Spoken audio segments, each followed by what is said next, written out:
susunin ka or bilbilin ka, nako, mas maganda kung ganitong palda short yung bibilhin mo kasi nga matatakpan. At ang kagandahan sa kanya, pwede mong ternuhan ng mga ganitong crop top kasi nga high waist po yung ating palda short. At ang kagandahan din sa kanya is kahit tumuwad ka, nako, hindi ka masisilipan girl dahil meron na siyang inner short. May design pa na 3 butones, may paganyan-ganyan.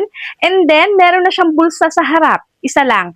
And then, meron na rin siyang lalagyan ng belt kung gusto mo lagyan para mas maganda yung atake nga at nakaka-sexing tignan. Garterized na rin po pala siya. Ito po ay free size po ha. Stretchable po ang tela kaya hindi ka mag-worry kung masikip po sa iyo yung palda na to. And then, girl, tignan mo naman yung tela niya. Ang ganda, promise. Ayan o, ganyan siya sa likod. Garterized po yan siya. So, huwag ka mag-worry kung masikip or maluwag kasi garterized po yung ating palda short.